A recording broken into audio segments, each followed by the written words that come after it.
been bouncing around in Vancouver and Utah, but it looks like you're back home. Welcome on, Frank. We've missed you over here. Yeah, missed you guys home, but not for long. Heading back out to Vancouver today for Oilers Canucks, which should be awesome. So can you tell us about the whole atmosphere environment of Vancouver? Because it's been, quite some time since they've had playoff games in that building. And, I don't know if we want to touch on it, but I saw some videos outside the arena of some little kids screaming F-bombs at some players and whatnot. But it feels like the Canucks crowd is very fired up to have them back in the playoffs in the second round. Yeah, they are. First playoff home game in 9 years a couple weeks ago. They loved every second of it. It was great environment. And I think probably some nervous energy for game 5, see what would happen.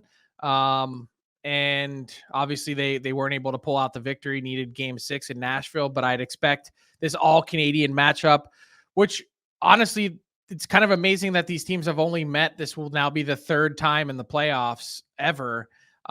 There's obviously a rivalry there, Western Canadian, same division, all that.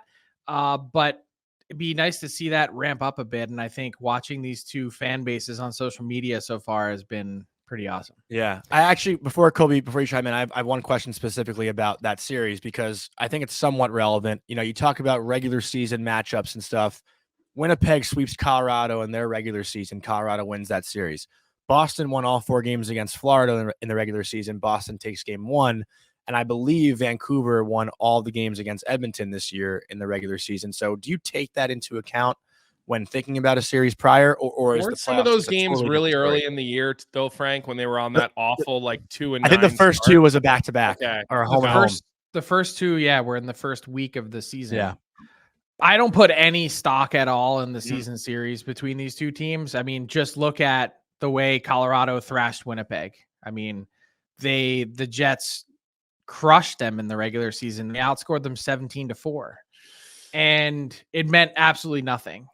Sometimes it means something, sometimes it means nothing. I think in this case, based on how different this Oiler team is, how different they defend, how much more efficient they are with the puck, how much better their penalty kill has been, I can't imagine this season series having any impact on the way this best of 7 series goes.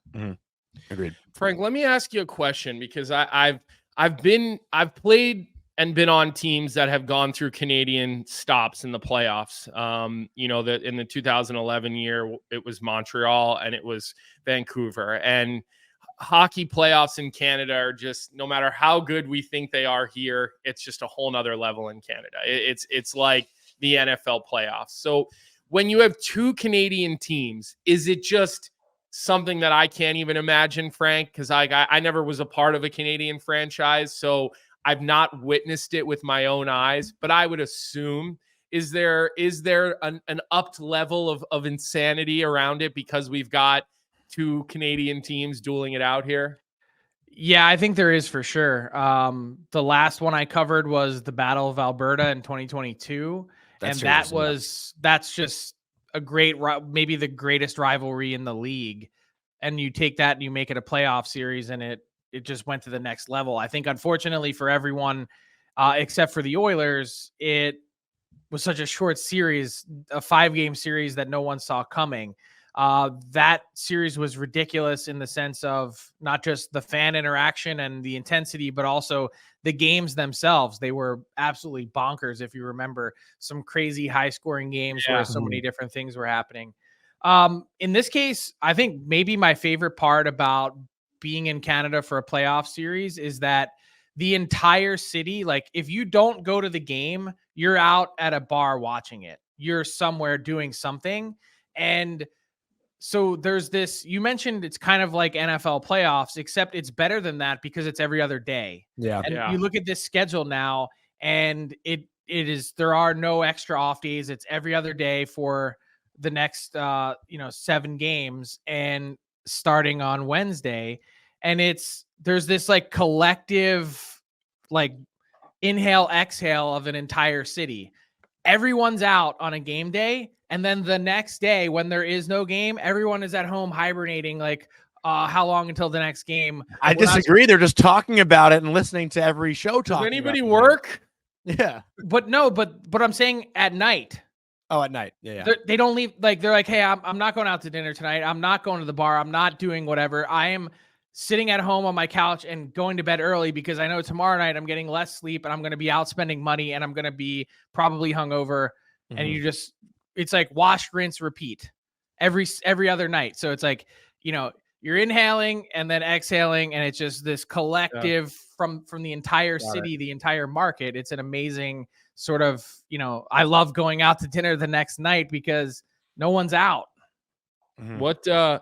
What can you tell us, Frank, just staying with that series, about the goaltending situation for the Vancouver Canucks? Because it's been a little bit of a I guess, a roller coaster. They got through the first round, but if somebody would have told us before the playoffs started it would take them 3 goalies, we would have thought they were crazy, because they have one of the premier goaltenders in the NHL in Thatcher Demko, a Vezina finalist. Yeah, it's kind of been wild. And if you would have said, hey, they needed 3 goalies, you're thinking, A, they probably would have lost the series, and B, if they were to win, that it would be a long series. It's kind of amazing the way that they got performances from Casey DeSmith, and then he goes down, and Artur Shilov's he's got a swagger to him, and he's played so well that not only is he going to be the game 1 starter, but I think the leash is actually probably going to be pretty long for him in this series before they would turn to DeSmith. Now, is that confirmed that he's the game 1 starter? Shilov's? Yeah. I mean, confirmed as much as anyone will confirm. I'm telling you, he's going to be the guy in net for game 1. They haven't said it. But when it comes to Thatcher Demko, my understanding is that he's at least out for the first chunk of the series. And then the later it goes, he has the possibility to come back. That's, obviously very fluid, and he's been skating a lot. He joined the team after practice yesterday again. I don't think he's yet dropping down and certainly not taking shots, but the fact that he's on the ice and moving, probably a nice trend in the right direction for the Canucks. Mm-hmm. So do you give the Canucks any shot at winning the series? Because to me, the Oilers, I don't know, they seem different. And, they took care of business in round 1. Their power play obviously is at 45%. The PK's at a perfect 100%. I mean, special teams right now, they were the difference in round 1 for all 8 teams that won their first round series. So, I mean, how do you give the Canucks any shot with how well Edmonton not only is playing on their special teams, but with Stuart Skinner's performance in round 1 as well? Yeah, and that's kind of the tough part, is the Canucks, their power play was not great in round 1. And they have some depth, but didn't get any depth scoring. Their Elias Pettersson didn't show up at all in round 1. And we've talked about it. They're on their 3rd goalie. Not that that's necessarily a huge drop off from Casey DeSmith. And in fact, some people in the Canucks organization think that Shilov's is slightly better than DeSmith, just on the whole. Mm-hmm. And it's really hard to squint and see a path that Vancouver can win the series. I'm not saying they can't. It's just they're going to need to do things a lot differently than they did in round 1, because I think on the whole, if you were to take all 6 games and say which team was the better team for the chunk of time, I'd probably say the Preds. Yeah. It's like Preds 58 or 60-40. So the Preds had a pretty sizable advantage, I think, in terms of how the series played itself out.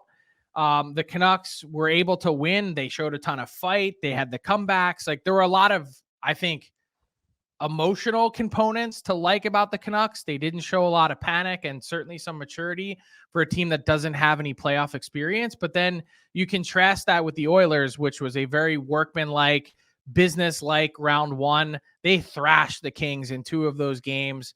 I think it's going to be a step up. It's going to be harder against the Canucks. And one thing that most people didn't really appreciate about the Preds Canucks series was that the reason why it was such a grind, that was actually the way that the Canucks wanted to play, not the Preds.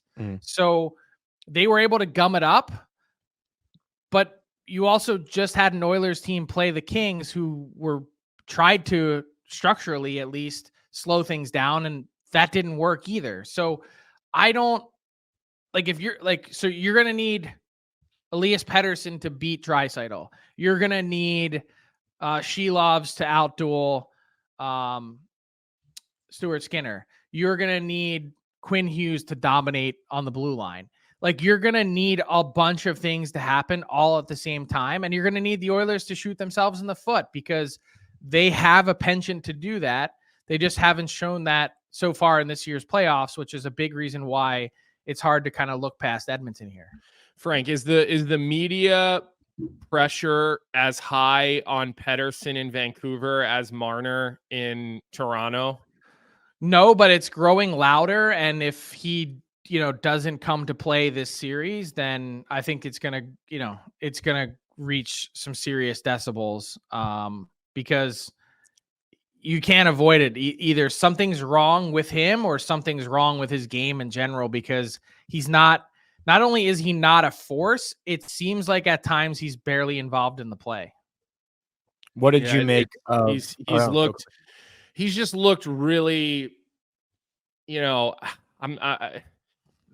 uninspiring, maybe would be the nice way for me to put it. I mean, just absolutely no pushback to the fact that playoff hockey is just harder. It's just a harder animal. Guys are fighting for space more. Refs are some nights letting more things go, some nights not. But it just doesn't look like when the knob is getting turned up on him, the fight is there. And when you make the kind of money that he makes, that comes with a lot of responsibility. And Mitch Marner's taking it on the chin right now, which is something I want to talk to Frank about. Johnny, I don't know if you got anything else to say about this series. I was going to ask uninspired is a great way to frame it. But I would expect that, now that Toronto's out and, the media in Canada will converge on this Western Canadian series, it's time for Elias Pettersson to put up or shut up a little bit here and earn that big raise that you got. Totally agree. There's really no excuse. If you don't produce goals or points, sometimes that happens.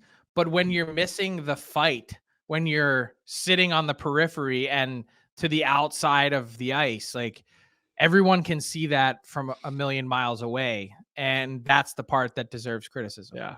So let's go east a little bit, Frank, because I know that's where Johnny wants to go next. And I think a lot of people are refreshing their Twitter timelines today, waiting for the news on Sheldon Keefe. I think it's become the worst kept secret in hockey. So I'm just wondering where we are with the Toronto situation, Frank, whether it's Keefe, whether is it going to be Craig Berube or who you're hearing potentially. Are they removing Brendan Shanahan from his role and they're just going to have GM and CEO? And then honestly, like I said on the show yesterday, and I said it on your show yesterday, obviously I filled in for you. I think the Mitch Marner situation is much more complicated than people make it out to be, because he's got all the leverage and he makes that I have to stop you there. What leverage? Okay, well, the leverage would be a no move clause and $11 million. That means nothing salary. To me. Okay, it means nothing to me. So and I'll unpack it for you and tell you why. Please do. So put yourself in Mitch Marner's shoes, and the Toronto Maple Leafs come to you and say, "Hey, you're entering the final year of your deal. We're letting you know now that under zero circumstances are we re-signing you to an extension. Zero. So your choice is." You can either play out your all-important contract year on a team that does not want you here and a market that clearly does not want you here, or you can work with us and facilitate a trade, because whether it's last game in Boston, game 7, or whether it's game 82 or whenever we bow out of the playoffs next season, your time as a Toronto Maple Leaf is coming to an end. Mm-hmm. Boom, period, end of story. No movement clause becomes a non-factor. But so let me ask you this then. Let me follow up with this. A guy who makes 10.9 AAV against the cap, okay? How many contenders are taking a player who disappears in the playoffs with an $11 million cap hit, which is there a huge market out there for him? Because if you're him, would you waive to get traded to a rebuild or a shitty situation? That's where I think it becomes a little more complicated, and that's why I phrased it to you the way that I did. Well, obviously he has some measure of control, but at some point you're going to have to become a believer in some other situations, because for better or for worse, the high water mark of the Mitch Marner, Austin Matthews era in Toronto is 5 wins out of 16 required. So how different is it than going to pick another team that's either a playoff team or nibbling around the edges of one? The real question that you're trying to get at it is there a market for Mitch Marner? And the answer is yes. And I think you tweeted that people are already looking into that market, correct? Yeah, I didn't tweet it, but there's certainly plenty of teams that have said to me, "Hey, do you think what do you think the price is going to be? Is there any shot that we might be able to get some kind of bargain on this guy based on where Toronto is at least in terms of everyone knows that the contract needs to fit. What would the assets required be in order to make something like that happen?" Now, because we're having this conversation doesn't necessarily 100% guarantee that the Toronto Maple Leafs are thinking that way or absolutely want to move him. I'm convinced that they know now that this isn't working, and that continuing to spend half of your cap on 4 players is not the way to build a team, let alone when you get to the postseason year in and year out, that Mitch Marner is the guy that continually disappoints. You can say whatever you want about the rest of the core. Austin Matthews, in the games that he played when he was healthy, he was their best player for the first part of the series. John Tavares, is he worth the $11 million that he makes right now? No, he's not. No, but he's a good centerman in the NHL. That contract, it's coming to an end. Yeah. So there's a finish line in sight. And you know what? He was still factoring into 2 game-winning goals in the series. Yeah, John Tavares does more than just score points. I think people lose sight of that because of his cap number, and they want 150 points. But if you get him at the right cap number, I think Tavares is still a valuable player in this league, undoubtedly. So then the next part of the equation is William Nylander, a guy who, to me, when you look at the playoffs, has always showed up. Right. He's the one guy I've never had any question about in terms of his compete, his heart, all those things. So you have still some foundational pieces. You've got to make changes because you've got to make changes to your cap table. And you've also got to make changes because I think the easiest way to define this is when we get to when it matters most, are you helping us win? And for me, we have enough evidence now, 50 some games, to tell you that the answer for Mitch Marner is no. And I understand your point that, hey, why would there then be a market for him? But the answer to a lot of teams, I think, is what if we just get him out of the pressure and the bubble of Toronto? He's from there. This means so much to him. What if we put him in a situation where there just isn't as much pressure and we have some flexibility with our cap and he's still a 95 to 100 point player? He is that. He is that. We cannot take that away from him. He helps a team get to the playoffs. Absolutely. Can I ask a question? And this might be a silly one, but just the way so I wouldn't expect anything less. But just the way my brain is working right now, thinking about this and just seeing all the scrutiny around the Maple Leafs, not only just this year, but the previous few years, is Toronto becoming an undesirable place for players to want to play hockey? Just seeing how, Mitch Marner says yesterday, we're treated like gods here. And I know that quote has been taken in different directions. Colby and I don't think he meant it in the way that it's coming across. He's saying, in my opinion, I'm not you got to listen to the whole thing. All we did yesterday on social media was run 15 seconds of it, which, listen, it's the world we live in. He never should have even gone close to that statement, but he did. But if you listen to the length of it, it almost was, to me, him saying, like, it was almost like an arrogantly way to say you appreciate the market. Like, I just didn't think it was as bad as everybody else thought it was. Like the Cowboys in Dallas, the Yankees in New York, the Lakers in LA, that's kind of what I think he was getting at. Right. But back to my question, when John Tavares went there, it seems like it was a situation that he felt was unique for him. He can go home and have the chance to win in Toronto with this younger group that has so much I guess, potential to do it. Now that seems like it's failed. It's almost done with. What player would want to go there right now with how this team and how the players are treated? They're treated like gods. It could be the best place in the world ever to play. Honestly, that people fall all over themselves for the Toronto Maple Leafs.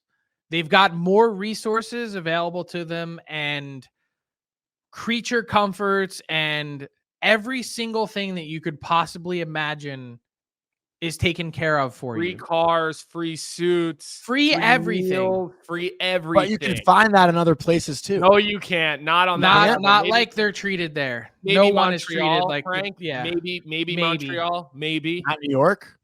No, maybe like the Rangers are the next closest team in the U.S. But it's still New York. You still have way bigger things in New York. Toronto. You get what I'm asking, though, right? Yeah, but what I'm asking you is, if you think it's a tough place to play, you have an absolute loser's mentality, and you should never be anywhere within 200 miles of playing there. So you think there are still players that want to take that challenge on? No, let me. I've used this phrase a lot in the last 24 to 48 hours, and I want to tell you what I mean by that.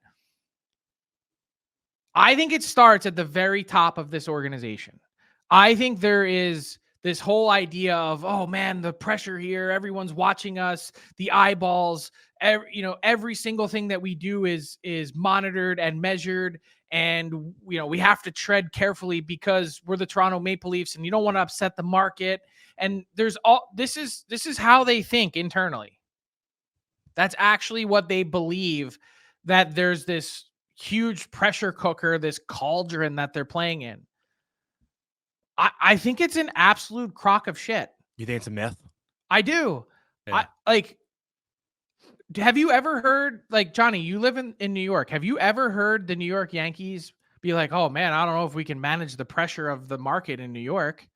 No, but the Yankees have also won a lot of championships. Like, it's been 15 years, but like they've won enough to, I think, have a little bit of a leeway with that. It's been how many years since Toronto's won a cup? Like almost over 50? 1967. I'm not a math guy, Frank. Come on. The point is, the Lakers, they don't do that. What's the other team you mentioned? They've won.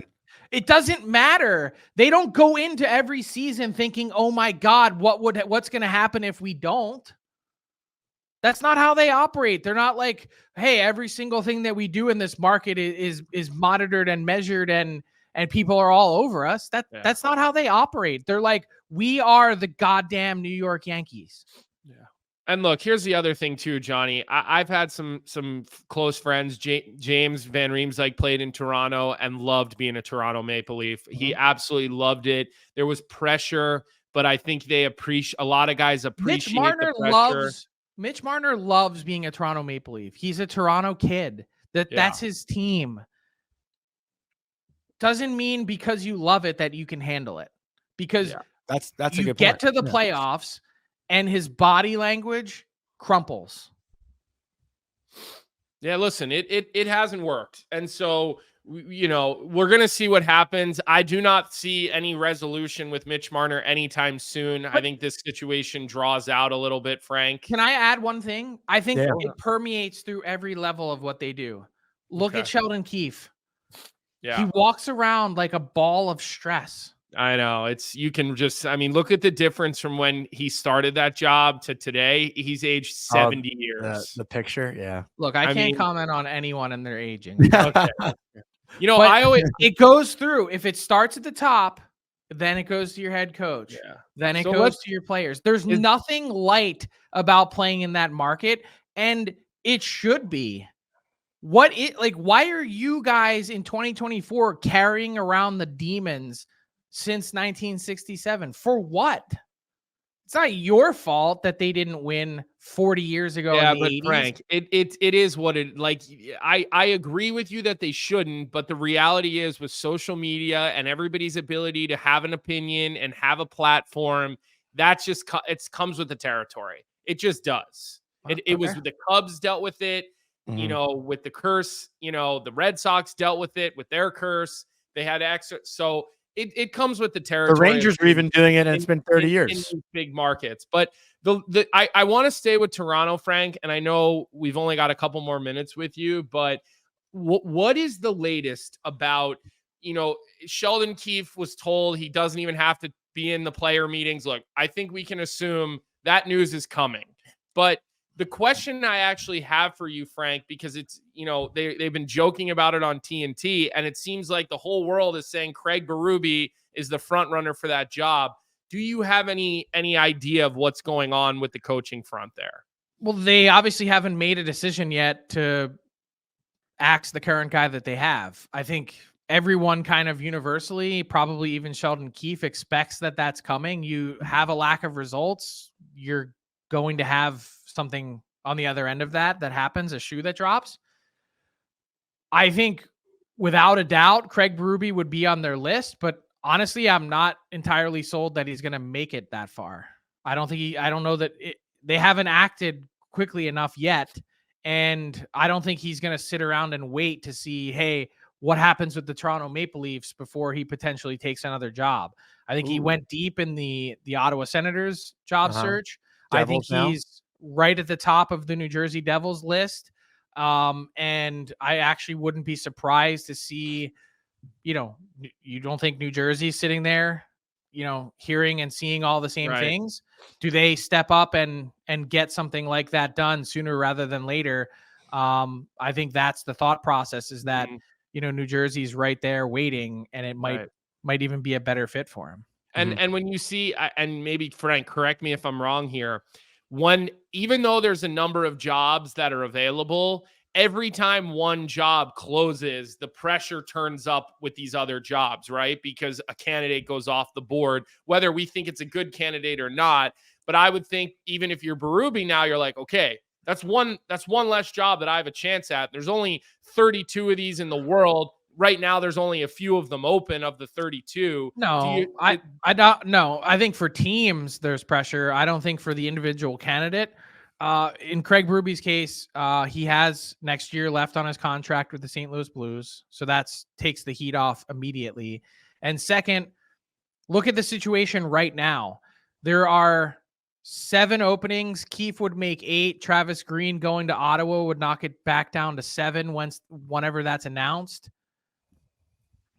That's almost a quarter of the league. Like, you're talking about some significant opportunities. So, and there's probably some, and I'm not speaking for Craig Berube, but I'm sure there's some situations that just aren't very attractive. Going to San Jose, Seattle, however you'd rank them in the pecking order, Seattle, there's other jobs out there that just really aren't for everyone, that are like, hey, I think I'm a coach that, could be with a contending team having won a Stanley Cup.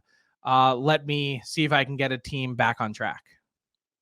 Frank, I just have one more for you, and I'll let Colby kind of wrap it up. But before I actually ask this question, happy birthday. Oh, thanks. Yeah, I just went on your Twitter page and all the balloons popped up. So thank you. Yeah, I hope you have a great day today. Happy birthday, Frank. How about that? But Colby, you don't want to talk about the draft lottery? Oh, that's right. The draft lottery is tonight. And, I know last year, Frank, you got to be in the room and you got to witness the whole thing, and then you wrote about it. And I think the NHL brings media in just so they can verify that it's not rigged like everybody thinks it is. Obviously, you're going to Vancouver today, so you're not doing it. But you want to... Once is enough for me. Being sequestered and seeing the whole thing, the only thing that changes is the players available. And the teams that are in the mix. So I saw it for the first time with my own eyes last year. The ping pong balls, the whole pomp and circumstance, the guy walking in with the briefcase that's zip tied and snipping the zip tie and, inspecting and loading the balls in, and being sequestered in a room with the commissioner and other people for a period of hours. It was fun to see. It was interesting to see. And it was funny because I wrote about it the next day, as did a couple other people that were in the room. And Connor Bedard goes to the Blackhawks, obviously. And people are like, this is rigged. Oh, my God. Can you believe that they sent him to Chicago, big market team, trying to get that team back on track? And it's like, okay, I write about it. I tell you all the details as to why it isn't rigged. And I'm a conspiracy theorist. I'm carrying water for people. Whatever the situation might be, I can assure you that I am carrying no one's water. And the entire process is monitored and vetted, and there's people from teams that get sent there just to oversee the process to ensure that it's all on the up and up. It's ridiculous to suggest anything otherwise. If they were to win the lottery tonight, the meltdown around the NHL is going to be epic levels of melting down. Could you imagine though, if they were to be set up down the middle for the next 15 years with Bedard and Celebrini? And Bedard, by the way, in the middle. Perfect time to plug my pod that dropped yesterday. Frankly Speaking, with Jay Pandolfo, courtesy of Colby Cohen.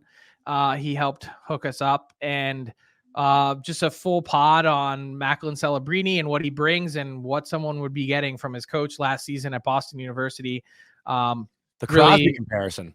Yeah, that was Colby said that to me before I did the interview. Like, I was like, all right, who does Celebrini? What's the comp? And he's like, I know this is going to sound weird, and he's not Crosby, but he's like, there are elements of Crosby's game that are in Celebrini's game. Like, if you have to pick one of these like unbelievable one overalls, who does he play like? I said to Frank, I'm like, I do not like comparing anybody to Sidney Crosby because I just think that you don't do that. But if you're asking me who does he play like, I'm like, he kind of plays mostly like Crosby because of his effectiveness and his domination offensively and defensively. So Frank, we appreciate it. Go check out Frankly Speaking. I saw snippets from the show. We played a snippet yesterday on DFO Live. I'm glad that was able to work out. I think Jay Pandolfo, 900 plus games, played for Lou Lamoriello, won Stanley Cup. I mean, he was a letter wearer in the NHL. Like, he's a guy that when he talks, you want to hear what he has to say. Like, you trust him. There's no hyperbole in what he says. Like, he's not out here, saying things for effect. So really enjoyed and appreciated our conversation. Not just 900 games in the NHL and being a head coach at the NCAA level, but you have to remember he also spent 5 years as an assistant coach in the NHL. And so when he says, hey, Macklin Celebrini could step in and play games tonight, he didn't mean in the regular season. He actually clarified and said you could drop him into the Stanley Cup playoffs tonight and he'd be a good player. I don't think anyone's necessarily shocked by that, but and he's 17. He doesn't turn 18 for a couple months. Yeah, he's actually not able to sign an NHL contract right now without a parent signing. That's insane. A chaperone. Yeah. All right, Frank, look, safe travels out to Vancouver. Get some sushi for your birthday, right, Frank? Go to Miku for dinner tonight. Enjoy that. And have a good day, all right? Yeah, I'll talk to you guys next week. Thanks. All right. Thanks, Frank. What's up, hockey fans? If you enjoyed that video, then you need to be hitting the subscribe button right here at Daily Faceoff. Exclusive interviews and analysis from our hockey insider Frank Seravalli, fantasy updates from Brock Sagan, and a daily live show at noon Eastern, Monday through Friday. You don't want to miss any of the fantastic content, so hit that subscribe button.